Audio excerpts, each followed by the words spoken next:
Ser Podcast.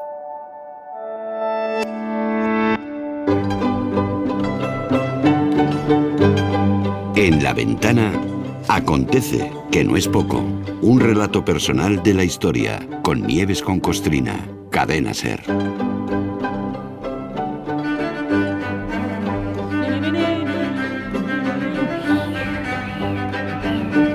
Hola Nieves, buenas tardes. Buenas tardes, Carlas, ¿cómo estás? ¿Qué tal? Bien. Muy contenta de hablar contigo, como siempre. De todas formas, Igualmente. esta semana, en fin, algún oyente lo notará también.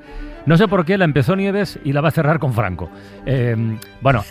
Sí, es verdad que el lunes tuvo más protagonismo, Franco digo, con aquello del decreto para convertir en obligatorio el saludo nazi, ¿no? Pero es que hoy, aunque vamos a remontarnos al siglo XVIII, se nos aparecen uno de los grandes demonios del franquismo que fueron los masones. A que a muchos oyentes, los más veteranos sobre todo, a que a muchos oyentes les suena eso de la conspiración judío-masónica. Pues eso. Pero vamos por partes, venga, va, por partes. Sí, este asunto es verdad que ponía de los nervios al dictador Franco y a su aliada, la multinacional, ¿no? Se disparataban en cuanto oían mencionar la palabra masón, ¡buh!, les volteaba la cabeza. Bueno, la Iglesia Católica se sigue disparatando. Que una se pregunta, ¿qué les importará a los católicos que se pasan la vida con ritos mágicos con la sangre y la carne y las transustanciaciones varias, que otros grupos de prójimos hagan también sus cosas con sus sortilegios y sus propios ropajes? Pues ¿no? sí. Respeten, ¿no?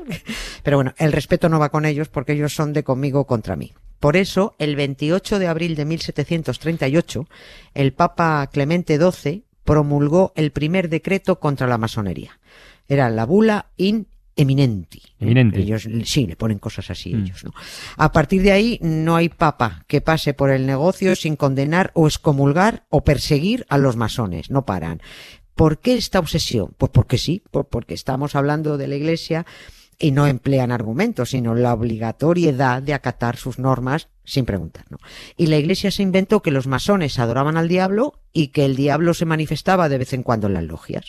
El Papa Bene, antes de ser Papa, cuando solo era el cardenal Ratzinger, volvió a decretar la excomunión de los masones. Es que no paran de incordiar al prójimo, ¿no? Pues ya ha pasado tiempo. Sí. Y por cierto, hace 15 días el Papa Bene cumplió 95 tacos. Felicidades. Sí, hace muy poquito, sí. No hay que preocuparse por él, está muy bien. Está al solecito de Castel Gandolfo, está bien atendido, está bien bebido, está bien comido. Así que nada, cuando este hombre se pidió la jubilación anticipada, remató el negocio de su vida. I'm singing in the rain, just singing in the rain. What a glorious feeling, I'm happy again. I'm laughing at clouds so dark up above. The sun's in my heart and I'm ready. A ver, vamos al origen. Sabemos que los masones vienen de antiguo, vienen de la construcción de las catedrales en la Edad Media. Hay una novela, luego igual lo comentamos, muy famosa, que da pistas sobre eso. Pero la pregunta es, ¿por qué empieza a obsesionarse la Iglesia con ellos siglos después? Pues sí, es que es muy loco todo esto. Sí. Resumiendo mucho, y dicho así con muy pocas palabras, se obsesionan porque las asociaciones masónicas empiezan a crearse con el progreso. Y como los primeros masones modernos del siglo XVIII eran laicos, liberales y tolerantes, pues la Iglesia empieza a lanzar bulos contra ellos porque si avanza el progreso, a la porra la superchería católica, ¿no? Por eso intentan frenarlo metiendo miedo desde Roma con bulas, excomuniones, castigos, infiernos, en fin, lo de siempre. Y cuando digo masones modernos es porque la Iglesia empieza a perseguirlos en la modernidad. Claro. Masón viene del inglés mason y se llamaban mason a los canteros y albañiles de la Edad Media. Claro, supongo que te referías a los pilares de la tierra. Los pilares de ¿verdad? la tierra de Ken Follett, claro. Claro, es que los que hayan leído ya saben de qué hablamos, ¿no? De los constructores, siempre con sus escuadras y con sus compases, ¿no? Que por eso estas herramientas, además, han quedado como símbolos masónicos y se ven en todas las tumbas de masones en los cementerios civiles. Tienen que ser en los civiles porque en los cementerios bendecidos por la secta no los dejaban enterrarse. Bueno, pues aquellos primeros canteros y albañiles que se agrupaban en gremios, en hermandades medievales, fueron evolucionando con el tiempo. La que no evolucionaba era la Iglesia, ¿no? Y por eso en el siglo XVIII esta gente, estos gremios ya se agrupaban en asociaciones más modernas.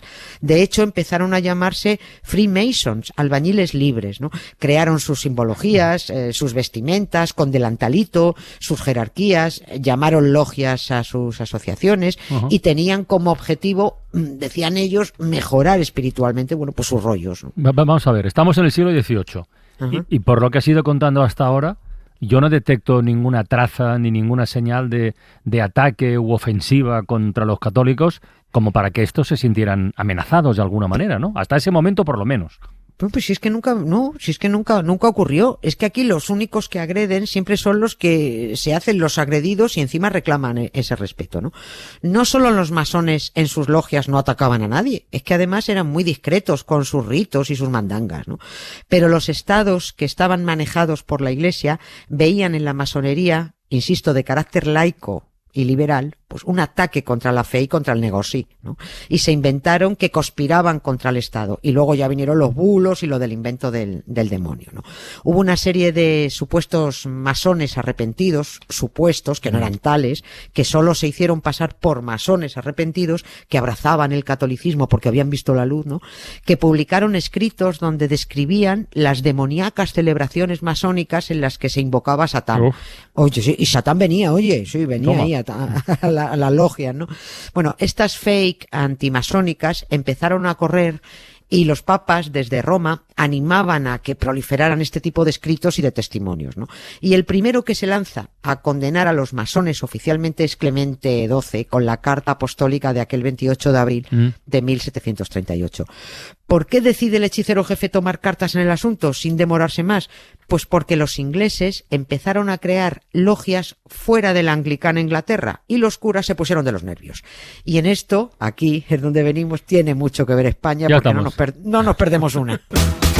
Sarandonga, nos vamos a comer. Sarandonga, y un arroz con bacalao. Sarandonga, y en lo alto del puerto.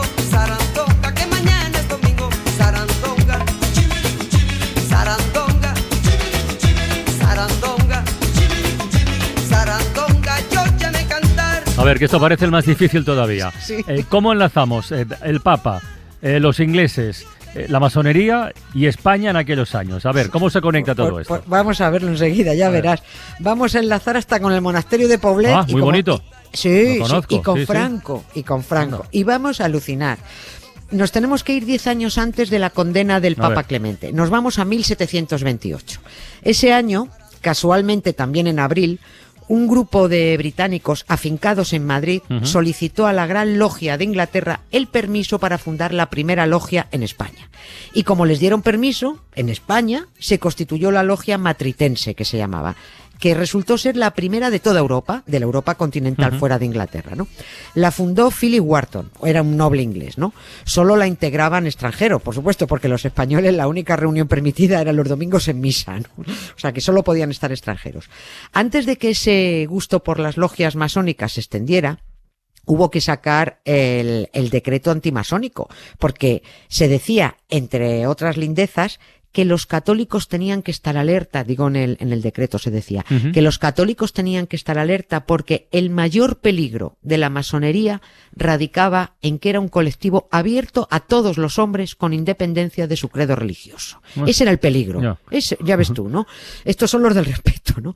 Todos los masones fueron excomulgados y declarados herejes, lo cual les traía, esto es absolutamente al pairo porque la excomunión es una chorrada absoluta, ¿no? Es tan chorra que los católicos que torean, lo hemos comentado varias veces, que los católicos que torean y que van a los toros están excomulgados desde el siglo XVI por Pío V. Es verdad que lo contaste, sí, señora. Y ahí los tienen, miran para otro lado, ¿no? Ni ellos se creen sus milongas, ¿no?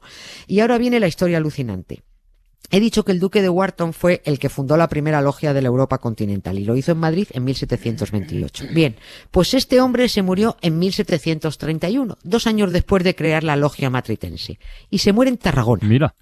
Sí, y fue enterrado en el monasterio de Santa María de Poblet, en el atrio de la iglesia. Pero esto no cuadra. Claro. ¿Qué pinta un masón dentro de una iglesia en aquel tiempo? Claro. ¿Qué pinta? Pues Claro, pues porque se ha manipulado tanto esto de la masonería que a los más desinformados los han convencido de que masón y católico o religioso de otro tipo es incompatible. Pero hemos empezado diciendo que los masones eran los albañiles y los canteros, los constructores de catedrales. Es decir, nunca estuvo reñido en su momento ser masón y cristiano. Nunca. Es el Papa católico el que impone el rechazo, la condena y la discriminación. Y los de su secta los que manchan la masonería con supuestos cultos satánicos, ¿no? Y total, porque montaron una peña por encima de cualquier división política o religiosa, una peña filantrópica, filosófica, para el estudio de la ética y el mejoramiento espiritual. Esto es lo que ellos contaban, ¿no? Pues eso es su rollo, ¿no? Pero como se salieron de la linde, los condenaron. Y fundamental, coincide la pérdida de poder e influencia de la Iglesia con el crecimiento de la masonería en el siglo XVIII y sobre todo en el XIX. Y casualmente, mira tú, los masones eran liberales. A ver, no nos despistemos. Tenemos la Iglesia, tenemos al Papa, tenemos a los ingleses, tenemos a los masones, tenemos a España. ¿Y Franco qué pinta en todo esto? A ver, ¿cómo? Esta es la conexión final ya. Es que esto es tremendo. A ver, cuando Franco fue en los años 50, cuando fue al monasterio de Poblet, con ocasión que hubo un traslado del batiburrillo de huesos de la corona de Aragón, de los reyes muertos de la corona de Aragón, estaban guardados en la catedral de Tarragona, ¿no? Muy hermosa también. Preciosa, sí, pues estuvieron allí amontonados todos, mientras el Estado les arreglaba el monasterio de Poblet a los curas, ¿no? Bueno, pues en los años 50, cuando se inauguró toda la cosa ya arreglada y bonita, el dictador, durante esa reinauguración, durante esa visita, sabía que allí estaba enterrado el masón inglés. ¿Quién se lo dijo? No lo sé, pero alguien se lo chivó, ¿no? Y llamó a capítulo al abad de Poblet y le dijo, este tipo fuera de la iglesia, que se destruya la lápida y que los restos se quemen. No, bueno. Y el abad dijo, sí, bueno, sí. Pero la verdad es que a este hombre le pareció feo, ¿no? Tenía un mínimo respeto por los muertos. Y como además no había restos, porque como todo el monasterio, las tumbas habían sido profanadas, todo destrozado, solo retiró la lápida y la colocó en la calle, pegada a la girola de la iglesia, pero por fuera, donde todavía está la lápida del primer masón de España, ¿no? En resumen, que los masones modernos ni comen niños, van a su bola, son unos señores y unas señoras que van a lo suyo, celebran lo que les apetece y creen en lo que les da la gana, la verdad.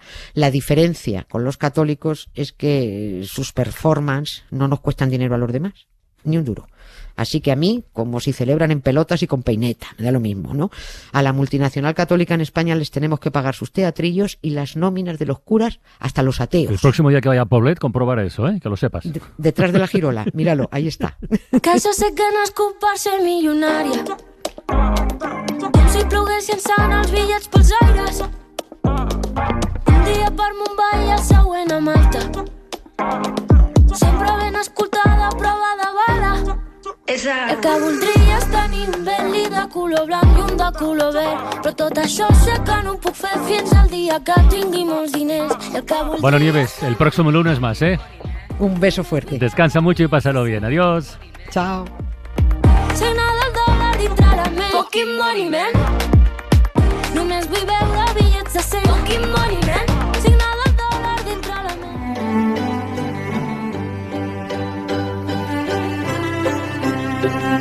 Suscríbete a Acontece que no es poco. Todos los episodios y contenidos adicionales en la app de Cadena SER y en nuestros canales de Apple Podcast, Spotify, iVoox, Google Podcast y YouTube.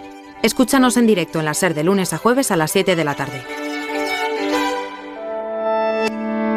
Cadena SER. La radio.